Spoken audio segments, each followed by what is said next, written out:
Hi, everybody. My name is Jeffrey Reynolds, and this is my intercultural experience speech. I'm going to talk about prison specifically in New York State. It's sort of relevant because I don't know if anybody's been following the news, but there's three prison guards from Attica Correctional Facility that are on trial right now for beating a 24-year-old boy almost half to death. And it's relevant to me anyway because I lived there for almost 2 years of my life. It's a thing that I don't think many people think about. People just go away, and it doesn't bother them because allegedly these are the worst of the worst people. But countrywide, there's 2.5 million Americans incarcerated or on some type of parole or probation. That's an 800% increase since 1980. But I'm going to focus on New York State. I just want to talk about some numbers right now. There's 80,000 people in the New York State DOC. There's only 78,000 people that actually live in Sullivan County, New York. So imagine if every single person that lived in Sullivan County was a felon, was a convict. That gives you some idea about the size of the population. But they're only housed in, they just shut down about 7 or 8 prisons 4 years ago. They're only housed in about 35 facilities, so there's massive overcrowding. That's actually how I ended up in Attica. I thought that's where you go if you shot the president or John Lennon or something like that. But no, 50%, more than 50% of people in prison are there for drug crimes, for nonviolent crimes. 30% of those people are first-time offenders due to mandatory minimum sentencing. It's also known as Rockefeller drug laws. That part of it was repealed in 2009, and people got resentenced, but still a lot of people up there for that. I just want to talk about how this affects people. There's a program specifically at this college for people that want to become corrections officers, and maybe these numbers will make you think about it a little bit. There was in Attica alone, and that's where I was housed before I was sent to the SHU, which is the Special Housing Unit, or it's the box. That's for when you get in trouble. In Attica alone, from 2010 to 2013, there was 228 cases of alleged inmate on correction officer violence. 227 of them, that's all but one, they were found guilty, not in a court system, but the internal complaint system, and they were sentenced to 2 to 16 months in solitary confinement. Solitary confinement it's what it sounds like. It's a little tiny box. You live there by yourself. Your toilet's in there. They turn your shower on once every 3 days, if I remember correctly.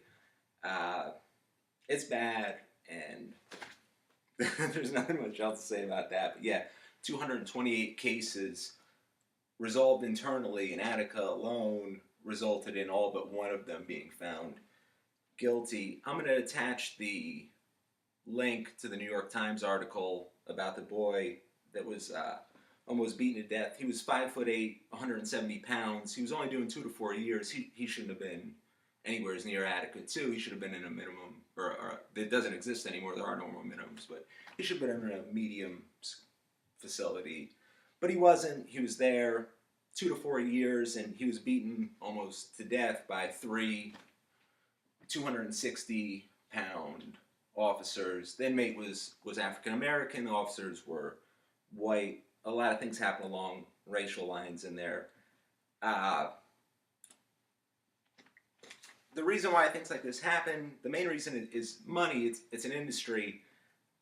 Attica itself only has 2,500 people in its population in the town, but between the maximum security and the medium security, there's 5,000 inmates there.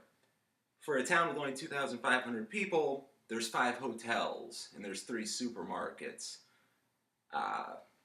There's 30,000 DOC employees that are part of the union. There's only 50,000 people incarcerated. Imagine if there was one teacher for every 2 children in the state of New York, and you'll get the idea. even that, even their salary, which I think they start out at $34,000 a year, it's not even close to these contracts that are awarded. And this is why we have so many people incarcerated. It's because of contracts like this. $78 million awarded to the Erie County Medical Facility, ostensibly in the for to protect inmates' Eighth Amendment rights against cruel and unusual punishment and make sure they receive good outpatient medical care. As a person that was locked up in that prison, I saw a man go to sick call. Sick call was only available 5 times a week. It's not on the weekend. He's diabetic. He said, I need an extra insulin shot. He said, I know my body. I really need an extra shot. He didn't get it. He actually died. So why are they giving $80 million to the Erie County Medical Facility? $10 million annually to bioreference labs. $6 million to a law enforcement psychiatry association. On the first page alone, you see $310 million worth of contracts. So it's just something to think about. These are people. These are humans. They live in the worst of conditions, and no one's really thinking about them at all. The worst of conditions. So it's just some numbers to mull over in your head and something to think about. Also, no cameras in the most dangerous of places, like special housing, where inmates are most likely to be beaten. And there is no, out of all those contracts, the $310 million worth of contracts on the first page I mentioned, not one of them is for any sort of electronic surveillance. So that's my speech. I hope it gave you an insight into a culture that you don't really tend to think about, but if give it a thought once in a while. All right, thanks.